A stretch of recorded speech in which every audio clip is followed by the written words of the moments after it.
I'm Nikki Fogden-Moore, and this is SuperLeaders, the podcast, the playbook for peak performance in a world powered by AI, where we align human potential with a modern digital landscape for leaders at home and with your teams, giving you the tips, tools, and insights to create true, sustainable success. The ultimate combination: healthy, wealthy, happy, and wise. Let's dive in. Guys, welcome back. Today's guest is a business owner, founder, and an ex-athlete.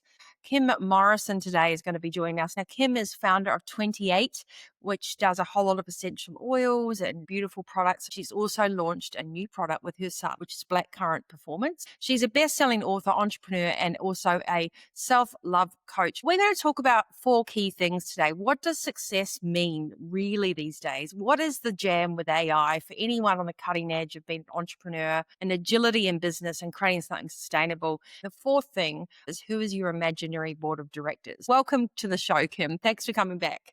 Oh, it's such a pleasure to be here, gorgeous. And thank you for all the radical stuff you continually evolve and give out to all of us. You're a true trailblazer. On that topic, Kim, we're a bit like sisters. We're both Kiwis. We're both very born ready to tackle anything, both with sports backgrounds. I think that can-do attitude of being born in New Zealand just permeates through everything you do. One of the interesting things that I was thinking about when I started doing this show again and then having new guests on is all the people that are taking all the responsibility, the silent heroes. I call them the super leaders. They're not the ones that you're necessarily going to see on the global stage all the time, but they are the pushers, the hard workers, the innovators, the agility-driven business owners. And to me, you're a great example of that. So with everything you've been through in the last 18 months especially, do you think that you've redefined in today's landscape what success means to you? Fascinating question, isn't it? Success can be definitely measured on numbers. We know that what gets measured gets managed. Certainly you can do things like if you want to lose 5 kilos and you reach that, that's success. When I was selling essential oils and party plan type situations, my goal was $75 per head. Whenever I hit the $150 per head, which was often my result, I realized that that was a form of success. As I've gotten older and realizing that success really isn't about just the numbers anymore. In fact, someone sent me a quote the other day. Success is when your adult children want to spend time with you. Success to me is having a beautiful community of friends like yourself. Like, oh gosh, it makes me emotional thinking about it. I don't know why it touches me so much, but I know you and I both work in the arena of supporting and pumping each other up, and our clients and making sure they're living their best life. Success to me is when they turn around and take action with the things that we say. It's not what I say, it's what they do with what I say. And the same thing for me with my mentors. I don't really have a definition of success. All I know is to be healthy, happy. I've got a beautiful relationship. Success to me is in many forms, but predominantly health and happiness is way before things like weight or money or how big a home I have. If you think about the definitions, a lot of what you've described is also something that comes with age. Think about my dad running his business. He wrote this letter before he passed away. And it was really when on reflection, wanting to spend more time with the kids and being proud of everyone. So you work and work and work because you want to provide for yourself, your family, and everything else. I feel like now we've labeled a lot of things, but I don't think that's actually changed a lot. It's just become more visible and more talked about. The landscape is different, but I think the human aspects of drive and performance and the why grows as you grow older or grow more experienced. And then you have a few bumps in the road that make you realize what really matters. The fundamental human significant factors, happiness, health, and financial freedom, have never changed. Agreed. Adding to that as well is realizing that, yes, we talk about it all more nowadays. I think we're very blessed, particularly as women in an industry like ours, where we actually get to have choices. If we are going to encourage our clients to ensure they look after themselves, that they monitor their own health and wellness, their fitness levels, and they are really aware of that, then we too must lead by example. And so to me, I used to always think I was in the hustle as well. I think you and I will both agree with this now. I don't want to hustle hustle. I don't want to be grinding. I want to do it effortlessly, and I want to do it with grace, and I want to do it without burnout. For me, it's being a little bit more wise. Like you say, it's having a more helicopter or holistic view of where I'm at.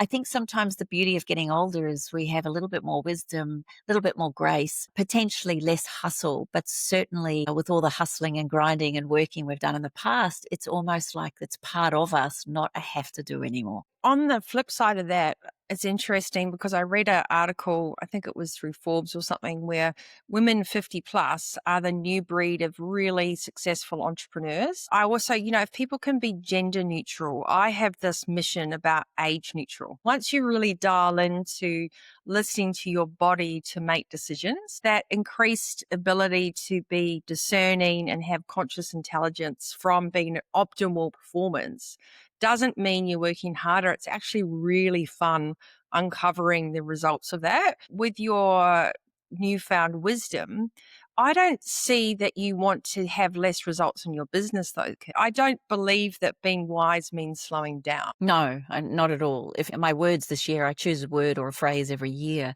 This year it was all in. I put a caveat on it without burnout.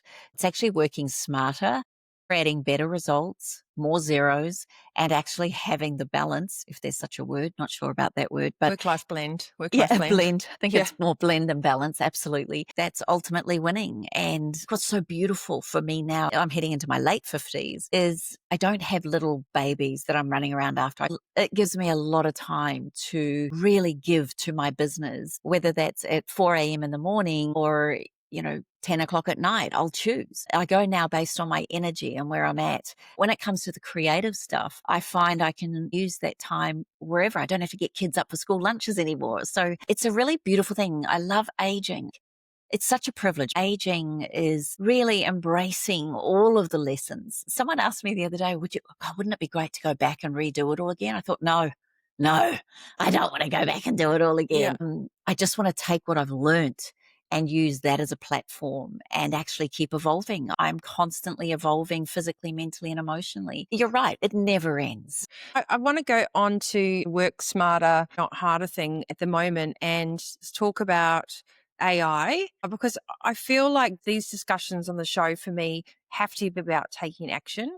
You can have as many goals as you want and you can have as many ideas, but unless you take the next right step, you're not really moving forward. One of the things that we've started in our business is we've actually launched a whole new brand. It's called Clara Luna, which means clear moon. So alongside all our Academy and Accelerate and the Leadership Mojo stuff, I've now set up a whole dedicated AI pillar of the business that's like a separate thing which helps founders and business owners and CEOs specifically, so very niche, really understand how to best implement, evolve, apply personally and professionally the role of AI. I believe that if used correctly, we have to optimize ourselves and see that it is a tool. In the short period of time since we saw each other last, how have you started your journey with AI and helping make that a reality for you? I freaking love AI. It has given me so much freedom. Just little things like I had to write three EDMs this week. I use Chat GPT and I've created that. Charlie Rose is her name. I've turned her into my PA or VA or whatever you want to call her, thanks to what you taught me. I say all the things I'd love to say in there. I ask her to write it as an EDM with 3 punchy takeaways. It's not perfect all the time, but it gives me so much. I'm better at fixing something than I am writing the whole thing. I use it when I'm in a meeting and say, take notes, Charlie Rose, take notes for me on this. Give me the top 10 takeaways. What other platforms are you aligning with and integrating? I've invested somewhere near $46,000 over the last 2 months into getting support and learning and doing 3 and 4 day programs on how to use AI in lead gens, funnels, and sales. As someone also who's set up a whole agency inside my business to help navigate. How do you choose what platforms to have? How do you choose where to put your money? Who do you trust? Remember when all the social media agencies started and all the SEO agencies and the Facebook ad? So I poured money down the drain with all these promises. They onboard you and it's great for like 6 to 8 to 12 weeks. And then you're just a number. or maybe even less than that. It's really interesting to understand what it is that you want and have a product that you've got a start and end point. I guess the blackcurrant energy system and the antioxidant powder and the sports powder that you've done is a real tangible start and finish go-to-market product. You've got a clear cut goal, a clear customer avatar. You've actually got this knowledge base. You're far ahead in understanding the role of sales, the role of funnels, the role of all that stuff. You can probably identify when you're getting good advice or not, rather than just taking anything that's coming because you're like, I don't want to miss out. What's taught me as an entrepreneur and the director of both companies is I can be bamboozled with the knowledge. I'll give you an example. A number of years ago for my business, 28 Essentials, we were really struggling with online, how to work it. Now, remember, there's no AI or anything like that back then, but it was all about SEO, landing pages, how many clicks through, whether they left things in the cart. So it was all of that sort of thing. So this person came on board, charged me $2,000 a month.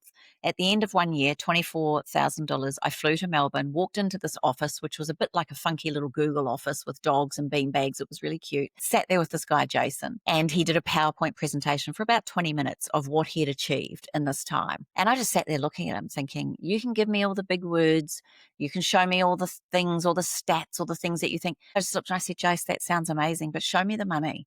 I invested $24,000. I expected to at least double, if not treble, minimum that input, that I wanted an ROI. I can't see it. And he goes, oh, but you've gone from page 22 to 1 or 2. And I went, I don't care. That has not converted to me. So I got a lot of, I got a little bit peeved with people selling me some sort of dream. Realize what it was, Nikki. I wanted someone to do it for me. I mean, what a beautiful segue. If I look at all my, not failures, they felt like failures. You step back as a business owner, you're always responsible for what goes wrong and you're always responsible for what goes right. We're putting our hope that someone else is going to solve this missing link. As a person hiring, I'm also doing this massive investment at the moment. Where am I accountable to also go, this is not clear, or this is not what I expected to as a return on investment? Like having that conversation earlier. Yeah, but I also think you only learn when you're in the arena. I wouldn't have known this stuff had I not been through all of those $24,000 investments with nothing in 100%. return. I guess what I'm getting at is I feel that anyone listening to this can walk away and go, how can I actually just pause for a second and go, how does this feel? Am I feeling like I'm scrambling and I'm hoping that money's going to work out?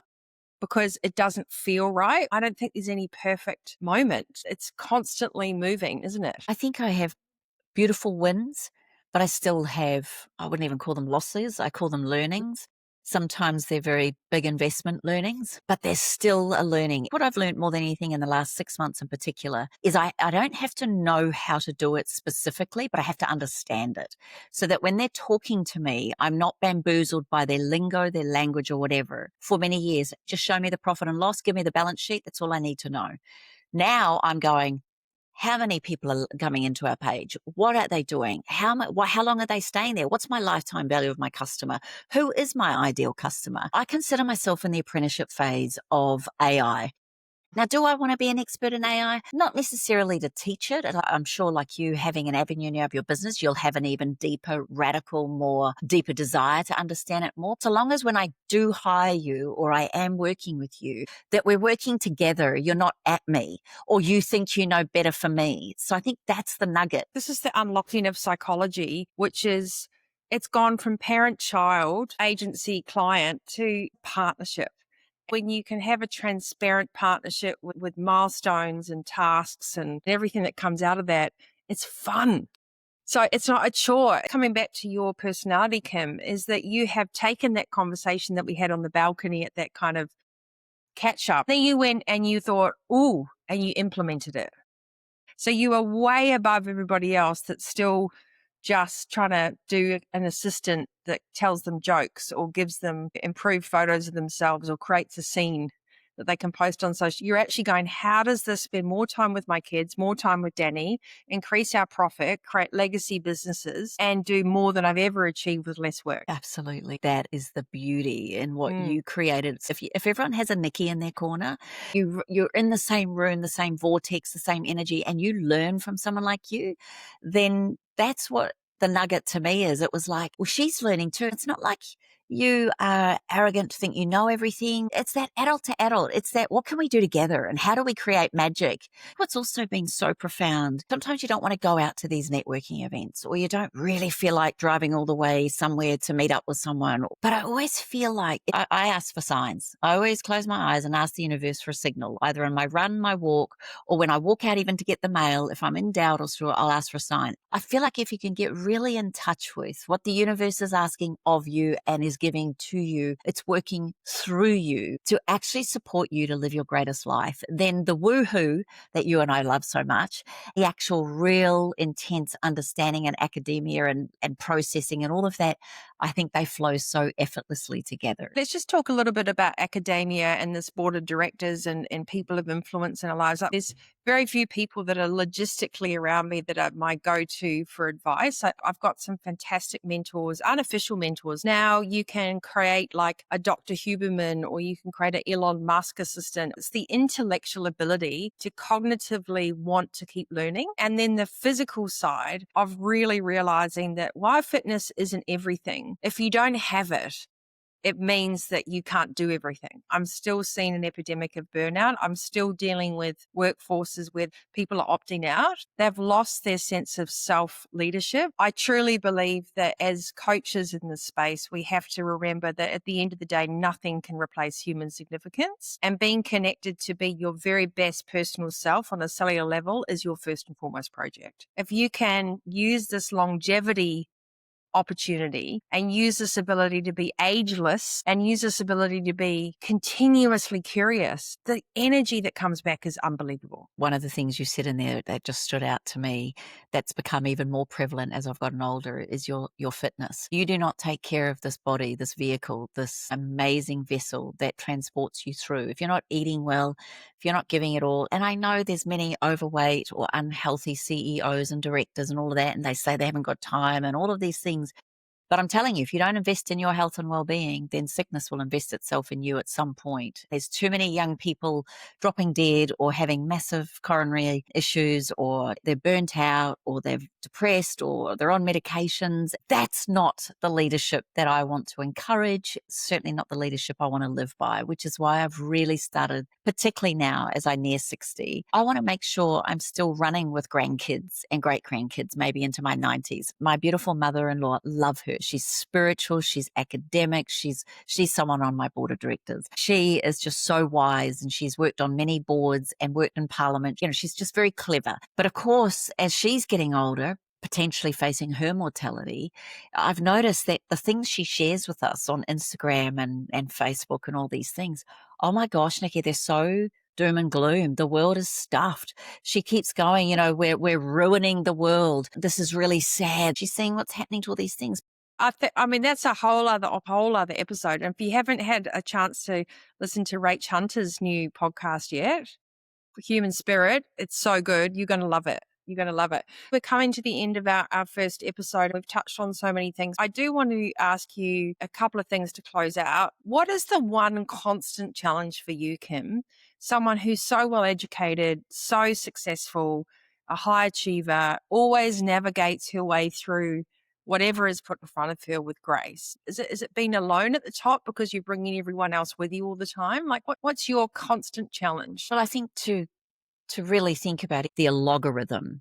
So what you click on your socials is what you'll get more and more of. And many people don't understand that. Where your focus goes, energy flows. So if you are focused on something that's negative or it's beating you down or it's doom and gloom, amazingly, you're going to see more and more of that. You're just constantly activating the reticular activation system to look for and siphon for those things. And sometimes that can get me down when I hear so many negative Nancys. Some days when I get it kind of coming at me from all angles, I realize whilst most times I rise above it and just go, well, you just all just go for a run.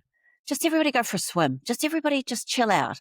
Just go and do something. Go and burn up some energy. Go get out into nature. Like some days I just sit out here in those moments. I do my 4 S's: stand, stretch, spritz, and smile. Then I'll go outside, look up, and I'll try and hear 3 different sounds. Now, in those moments of listening for 3 different sounds, I've brought myself back into the present moment. I've been grateful for the environment, whether it's sunny or raining. I walk back into my room and I go, now, let's see what we can do. The reset or changing the algorithm is imperative for constantly staying on top of yourself. I'm not saying I don't have moments where I don't burst into tears, but I don't have moments where I'm lying on my bathroom floor anymore. I have become the observer of myself. I think the challenge is always, I believe in good. I've always believed good will prevail evil. I've just lost, a significant amount of money with a book publisher that I gave all the money to print the book. He's since been taken out. Danny and I had another business with this beautiful wine we were doing, and this guy, not sure what's happening there, but there's another big wad of money gone. We just sat there the other day going, what is our learning? What are we actually meant to be learning here? We took a deep breath and I turned it into, well, maybe we've just invested 100 grand into marketing that potentially didn't go so well. Maybe that 100 grand was actually a personal development program to realize we need to be the one that takes the driver's seat. Stop relying on other people. No one looks after your money, your business, your health, your well-being as well as you do. It's actually taking accountability, responsibility, and ownership for everything that happens in your life, the good and the not so good. So I am in this constant challenge. I'm just human like everybody else. The observer of the observer is always going, come on, turn it round. That's the skill I love most. How can I see the positive, or what can I learn from the situation? Yeah, and luckily, I think you were born with that sense of self-deprecation in a positive way, which is reflection and awareness. It doesn't mean it hurts less when it happens. You've definitely got to feel the experience and the pain and the loss, or the myriad of things that happen, whether it's a divorce or a business breakup. We have to make a conscious decision to not keep picking that story up off the baggage carousel and to go, what can I take away? What will you learn from that? So that you can see the wisdom in that, and then you move on. And then you can't go, yeah, buts. Things are about experiences. The good, the bad, they're our little tapestry. They make us who we are today. When you have a radical gratitude attitude, you can get through anything. The ability to look at a plant and to be right in this moment, to have you on my show, to even know you, we're already enough. It's already enough. That is the best fuel for any situation.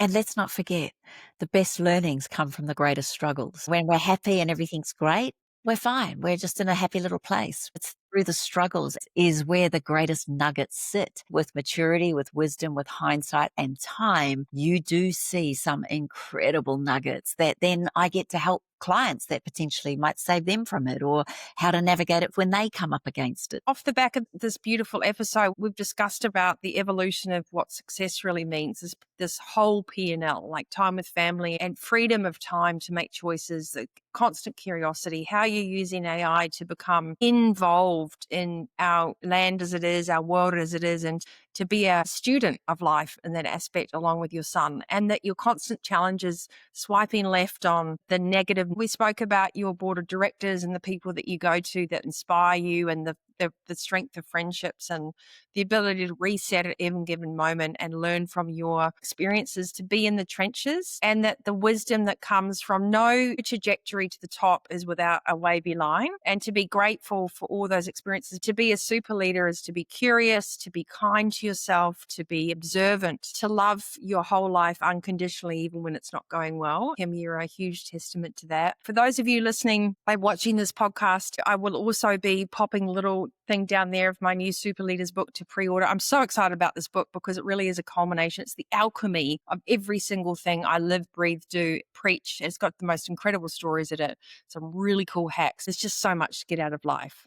It's so exciting. Remember, you are in the driver's seat of life. This is your year. There is no excuses. It really comes down to replacing fear with curiosity. We hope this show is going to give you the exact kick that you need and some inspiration to take the next right step. I'm Nikki Fogden-Moore. Stay radical, be well, and have the best day ever. You've been listening to SuperLeaders, the podcast, the show where CEOs, founders, and elite thinkers decode what really works in leadership, life, and AI. I'm Nikki Fogden-Moore, and we're here to break through the hype and bring you raw, real conversations from beyond the boardroom. Keep your edge, train your mindset, and lead with purpose. Download the workbook and join our movement inside the Accelerate app on nikkifogdenmoore.com. Until next time, stay healthy, happy, wealthy, and wise.